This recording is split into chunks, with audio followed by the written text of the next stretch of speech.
신명기는 우리를 약속의 땅으로 인도하시는 놀라운 약속의 말씀입니다. 그들이 광야와 약속의 땅 경계에 서 있을 때 그 경계를 넘어갈 수 있도록 하시는 비밀이 신명기 가운데 들어있기 때문이에요. 그 비밀은 하나님의 말씀을 가슴에 담는 것입니다. 광야는 지금까지와 지금부터를 나누는 땅입니다. 지금까지 애굽에서 몸만 빠져나와서 광야에 서 있다고 한다면 이제부터는 이 통과하는 광야를 통해서 그 습관과 생각 속에 배어있는 모든 애굽의 그 찌꺼기들을 벗어버릴 수 있도록 하나님께서 하나님의 백성으로 사는 법을 배우게 하시는 것입니다. 이 광야를 통해서 하나님의 사람으로 빚으실 뿐만 아니라 광야를 통해서 주님과 동행하는 방법을 배우게 하시는 것입니다. 여러분, 출애굽의 지도자 누구죠? 모세입니다. 이 모세가 40년의 미디안 광야를 통해서 빚어졌다는 사실을 우리가 알고 있습니다. 광야를 통과한 이후에 하나님이 그를 사용하십니다. 신약 성경의 3분의 2를 지필했던 바울, 그가 3년 동안 아라비아 광야를 통과한 것을 우리는 잘 알고 있습니다. 또 예수님, 이스라엘 민족들이 40년 방황했던 것을 한 해를 하루로 환산해서 40일 동안 광야에서 시험을 받으시고 공생애를 시작합니다. 그러니까 모세와 바울과 예수님의 공통점은 무엇이죠? 광야를 통과하셨다는 것입니다. 여러분, 우리가 하나님의 계획과 성령의 인도하심 가운데 광야로 나아간다 할지라도 두려워하지 않는 올 한 해가 되어지시기를 축복합니다. 그런데 놀라운 것은 예수님이 시험 받으실 때에, 마귀에게 그 시험을 받으실 때에 그 시험을 이기셨던 말씀들이 모두 신명기의 말씀이라는 거예요. 어디에 나온 말씀이라고요? 같이 한번 읽어볼까요? 기록되었을 때 사람이 떡으로만 살 것이 아니라 하였느니라. 주 너희 하나님께 경배하고 다만 그를 섬기라. 주 너희 하나님을 시험하지 말라. 여러분, 그러니까 예수님 사역의 핵심, 성경의 전체 신구약의 중심을 잡는 성경이 신명기 일지인데, 이 말씀이 우리 새해를 시작하는 저와 여러분의 마음 가운데 두려움을 이기는 양약되게 하시기를 소원합니다. 두려움은 실체가 아니에요. 하나님의 말씀을 붙들 때에 말씀이 붙드시는 경험을 얻게 되시기를 진심으로 축복합니다. 우리가 믿음으로 한 걸음 한 걸음 나아가는 것을 가장 많이 방해하는 것이 있다면 그것은 두려움입니다. 특별히 우리가 중요한 일을 하려고 할 때에 이 두려움이 찾아옵니다. 정말 이 일이 잘 될까? 이 일이 성공할 수 있을까? 이러한 두려움들이 우리 마음 가운데 찾아옵니다. 두려움에 집중하면 또 다른 두려움들이 열매를 맺어요. 결과에 대한 두려움, 책임감에 대한 두려움, 꼬리에 꼬리를 물고 두려움이 가중됩니다. 그럴 때 우리 어떻게 해야 되죠? 톰 크루즈가 주연했던 영화 미션 임파서블 3에서 촬영 감독을 맡았던 스티븐 오 감독의 간증이 생각납니다. 영화 30초를 딱 찍기 위해서 100억이 넘는 투자비가 들어갔다는 거예요. 그 한 장면을 찍기 위해서 수개월 동안 연습하고 준비하고 촬영 준비하고 딱 그 자리에 나가서 스탠바이 하고 있는데 날씨가 도와주질 않는 거예요. 날씨가 흐리면 액션 연기를 하다가 어떻게 되죠? 다칠 수도 있고 죽을 수도 있습니다. 단 한 번에 그것을 찍어내야 되는데 기후가 좋지 않으면 좋은 작품이 나올 수가 없는 것이에요. 그래서 하나님께 기도하기 시작합니다. 근데 기도해도 좀처럼 날씨가 좋아지지 않는 거예요. 그 자리에 모든 스태프들, 모든 영화 배우들이 모여서 영화를 준비하고 있는데 이게 촬영 현장이 좋아지지가 않자 그때부터 악몽을 꾸기 시작합니다. 우울증에 시달리기 시작합니다. 그 중압감을 이길 수가 없어서 아내에게 영상통화를 하는 거예요. 여보, 기도해줘요. 근데 그 아내가 이 일이 중차대한 이 것들을 확인하고 나서 성도들에게 또 목사님에게 기도를 요청합니다. 함께 기도하기 시작한 지 6일이 지나서 놀랍게도 날씨가 개고 촬영하기 너무너무 좋은 날씨가 되었다는 고백을 들었습니다. 액션 영화사에 있어서 이 미션 임파서블 3의 이 오토바이 추락 장면, 이 장면보다도 멋진 장면이 없다라고 손꼽힐 만큼 그런 멋진 장면을 촬영할 수 있게 되었습니다. 스티븐 오 감독은 이렇게 고백합니다. 광야를 통해서 합심 기도의 능력을 배우게 되었습니다. 하나님의 지하 운동이라는 책을 썼던 루마니아의 리차드 범브란트 목사님이 계십니다. 루마니아 공산치하에서 목회를 하시다가 예수님 믿는다는 이유로 옥에 투옥됩니다. 근데 투옥된 횟수가 자그만치 14년 동안 투옥됩니다. 처음 3년은 독방에 갇혀가지고 목사라는 이유로. 여러분, 저를 좀 불쌍히 여겨주십시오. 공산치하가 되면 제일 먼저 죽이는 사람이 누굴까요? 목사입니다. 목사예요. 예수 믿는다는 이유로 사형을 언도받았습니다. 그런데 목사님이 이 현실을 놓고 하나님 앞에 기도하는데 두려움에 눌리는 거예요. 하나님 앞에 기도합니다. 하나님, 주의 일을 하다가 여기까지 왔는데 형장의 이슬로 사라져야 되겠습니까? 울면서 하나님 앞에 매달렸어요. 그런데 그때에 하나님의 음성이 들려오는 것입니다. 어떤 음성이었냐면, 사랑하는 종아, 성경에 두려워하지 말라, 이 말씀이 몇 번이나 기록되어 있는지 아느냐? 독방에 갇혀 있는 상태로 성경을 읽어나가면서 두려워하지 말라, 이 말씀이 나오면 동그라미를 치면서 읽는 거예요. 동그라미를 치면서. 그런데 성경책 처음부터 끝까지 두려워하지 말라, 이 말씀이 366번 기록되어 있다는 것을 발견하게 됩니다. 몇 번이요? 하나님이 말씀하십니다. 사랑하는 종아, 내가 왜 366번이나 그 말을 기록해 놓았다고 생각하니? 1년 365일 하루하루 걱정하지 말고 살라고 그런 거란다. 그러자 범브란트 목사님이 하나님께 물어요. 하나님, 1년은 365일인데 왜 366번이나 말씀하셨죠? 그때 성령님이 깨달음을 주시는 것입니다.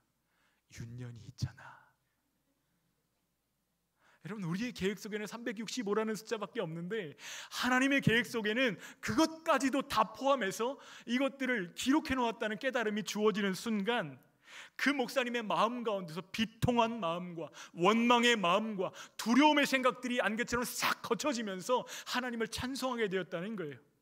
그런데 놀랍게도 기쁨으로 감옥 생활을 감당하는 그 기간들이 다 차기도 전에 루마니아의 독립이 하나님이 주셨고, 그가 죽지 않고 출소할 수 있도록 인도해 주셨다는 것입니다. 우리가 걱정한다고 우리의 생명을 하루라도 연장할 수 있나요? 우리가 염려한다고 우리의 길을 한 자를 더하게 할 수 있나요? 그렇게 할 수 없습니다. 염려해도 아무것도 달라지지 않습니다. 그렇다면 두려움과 염려가 우리를 사로잡을 때 우리는 어떻게 믿음의 파선을 벗어날 수 있을까요? 주님께서 말씀하십니다. 하나님의 말씀을 기억하라.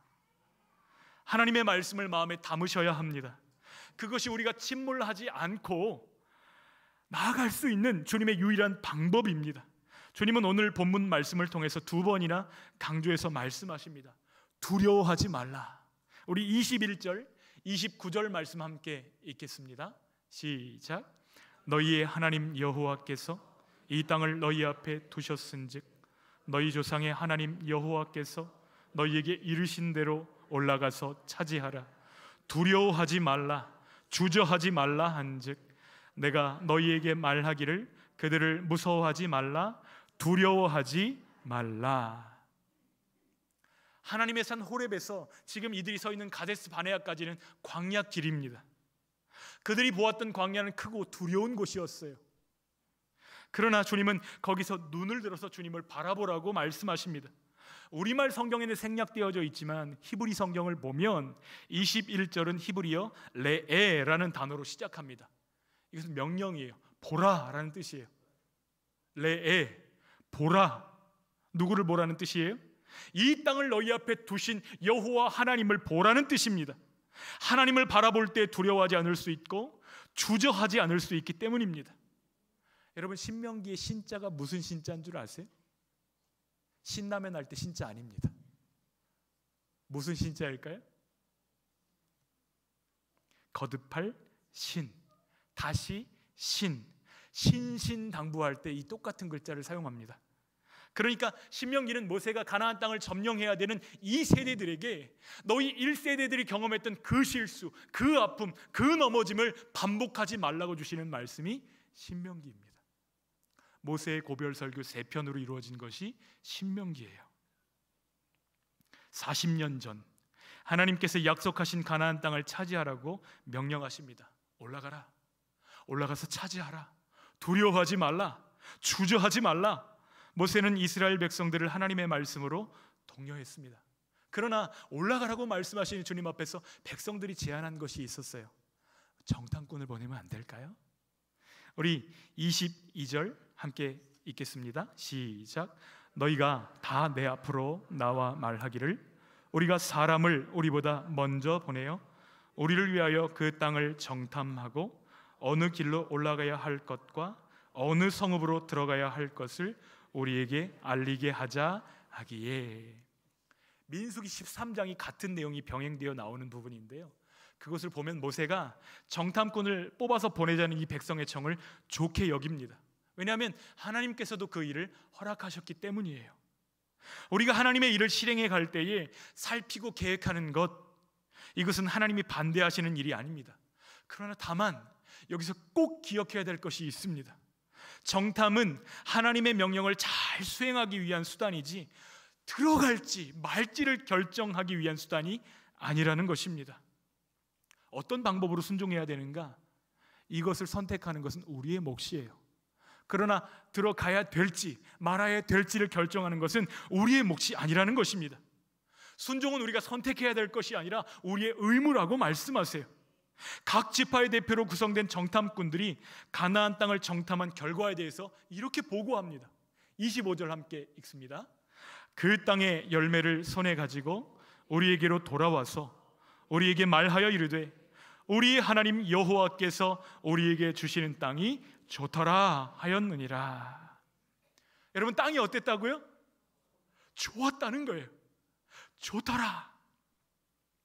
하나님이 말씀하신 그대로였더라. 참으로 풍요롭고 좋은 땅이었더라.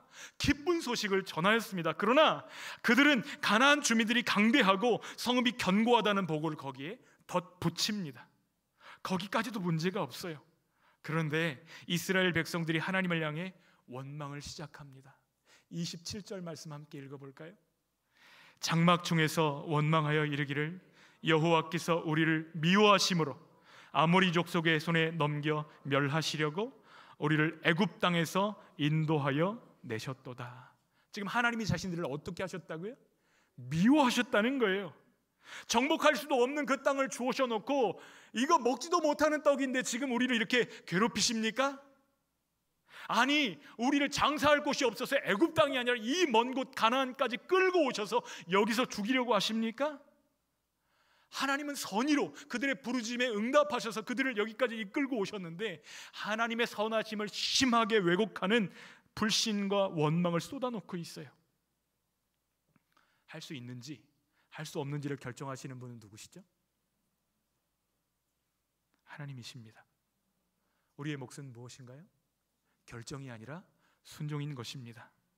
우리가 어려울 때 하나님 어렵습니다. 하나님 힘듭니다. 하나님 도와주십시오. 하나님 저 정말 하나님밖에는 없습니다. 우리의 아픔과 어려움을 토로할 수 있어요. 그러나 원망은 아닙니다. 이들이 하나님을 향해 쏟아놓는 원망은 하나님의 인격을 향해서 지금 손상을 가하는 아주 못된 불평이었던 것을 발견하게 됩니다.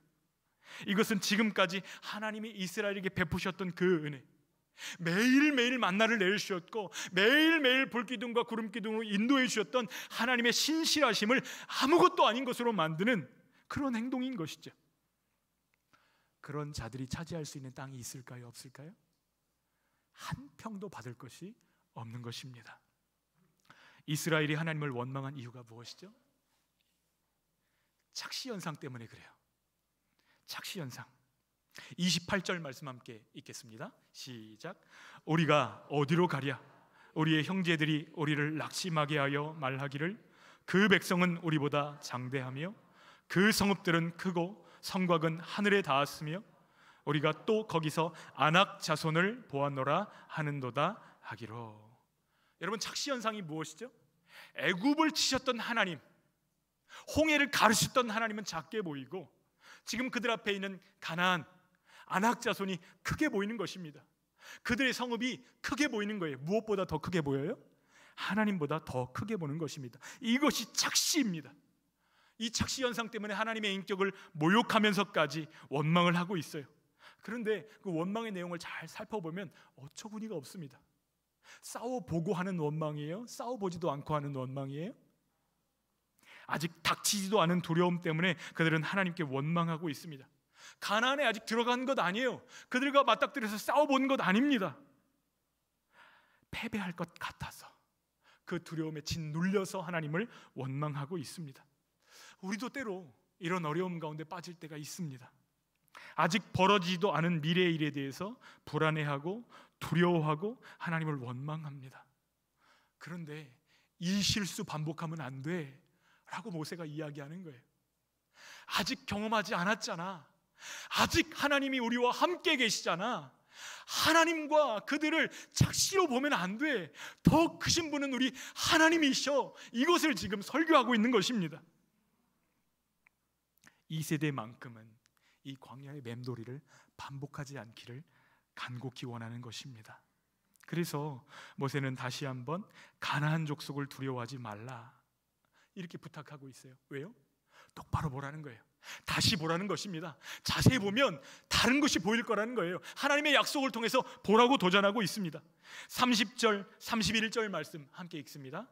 너희보다 먼저 가시는 너희의 하나님 여호와께서 애굽에서 너희를 위하여 너희 목전에서 모든 일을 행하신 것 같이 이제도 너희를 위하여 싸우실 것이며 광야에서도 너희가 당하였거니와 사람이 자기의 아들을 안는 것 같이 너희의 하나님 여호와께서 너희가 걸어온 길에서 너희를 안으사 이곳까지 이르게 하셨느니라 하나. 여러분 지금 뒤에 보면 우리 송영일 집사님이 아들을 안고 있어요. 한번 보십시오. 여러분 하나님이 아들을 안음과 같이 우리를 그렇게 어떻게 하신다고요? 안아주신다고요. 안으셔서 이곳까지 인도하셨다고 고백하고 있습니다. 그 하나님께서 너희를 위하여 싸우실 것이고 그 하나님 여호와께서 너희를 보호하실 것이다 말씀하십니다. 여러분 한번 객관적으로 비교해 보세요. 가나안 땅이 큽니까? 애굽 땅이 큽니까? 애굽은 세계 최대의 초강대국입니다. 근데 그 애굽을 꺾으셨다면 하나님이 10가지 재앙과 기적을 통해서 그 바로의 코를 납작하게 하시고 하나님만이 하나님이신 것을 드러내셨다고 한다면 여러분 지금 가나안 앞에서 두려워하는 게 맞아요? 하나님을 의지하는 게 맞아요? 하나님 의지하는 게 당연합니다. 그런데 이스라엘은 이 당연한 일을 의심하고 있어요. 여러분 우리는 어떻습니까? 하나님께서 우리를 구원하시기 위해서 주신 것이 있어요. 무엇을 주셨습니까? 하나밖에 없는 아들, 독생자 예수 그리스도를 주신 줄 믿습니다. 하나님이 우리를 향해서 아들도 아끼지 않으셨다고 한다면 우리가 믿음으로 살아가고자 할 때에 우리에게 필요한 모든 것들을 아낌없이 주실 줄 믿습니다. 너무나 당연해요. 그런데 그럼에도 우리가 하나님을 바라보지 못할 때 불안해하고 염려하고 쓰러지게 됩니다. 무엇에 문제가 생긴 거예요? 믿음의 문제가 생긴 것입니다. 가나안은 지척입니다. 지도를 펴놓고 보면 그 길은 직선거리로 11일 길밖에 되지 않아요. 그런데 그 길을 40년 동안 맴돌이하고 있습니다. 여러분 이 말씀 앞에서 우리 자신을 돌아보기를 원합니다. 하나님이 기뻐하시는 길이 우리 앞에 있어요. 우리는 11일짜리 길로 직진해서 걸어가고 있습니까? 아니면 그 자리에서 계속해서 맴돌이하고 있습니까? 같은 문제로 쓰러지고 같은 기도 제목으로 눈물 짓고 하나님 도와주십시오.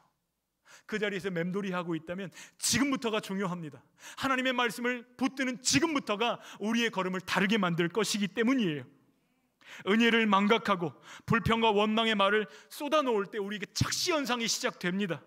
그러나 눈앞의 적보다 하나님이 크시다는 것을 인정하고 나면 두려움의 근본 원인을 해결하시는 줄 믿습니다. 신실한 하나님의 손길과 그 약속을 붙드시는 저와 여러분 되시기를 축복합니다. 여러분들 가운데는 모래 위의 발자국이라는 시를 들어보신 분이 계실 거예요. 메리 스티븐슨이라고 하는 시인이 이 시를 영시를 썼는데 이동원 목사님이 처음으로 우리나라에 소개했습니다. 한번 그 내용을 같이 한번 눈으로 보시고 제가 읽어드릴게요. 어느 날 밤 나는 꿈을 꾸었네. 하늘을 가로질러 문득 지나온 삶의 순간들이 번개처럼 스쳐 지나간 꿈말이네. 그 펼쳐진 장면에서 나는 모래 위에 두 짝의 발자국을 보았네. 한 짝은 내 발자국, 또 한 짝은 주님의 발자국. 생의 마지막 순간 내 앞에 펼쳐진 장면에서 나는 모래 위에 발자국을 보았네. 내 삶의 무수한 길에 오직 한 짝의 발자국만 찍혀 있음을 보았네. 그때가 내 삶에서 가장 침울하고 슬플 때였음을 알았다네. 나는 의아해서 주님께 물어보았네. 주님, 제게 이렇게 말씀하지 않으셨나요?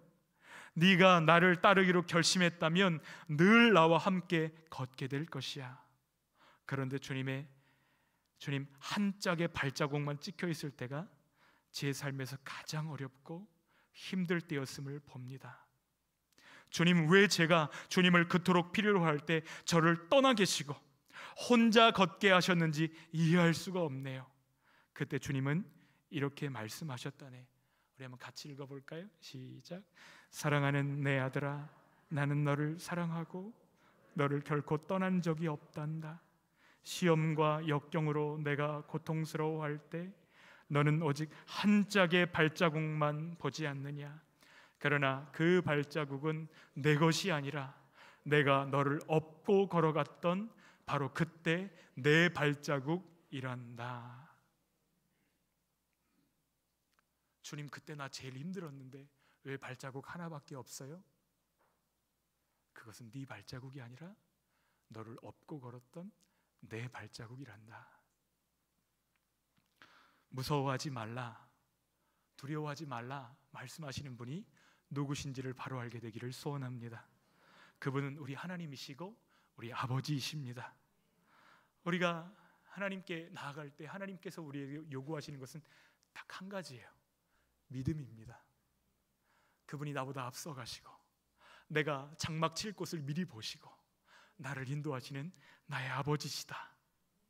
밤에는 불로 낮에는 구름으로 인도하시는 하나님, 나에게 길을 보여주실 뿐만 아니라 나에게 길이 되시는 주님이 나의 아버지시다.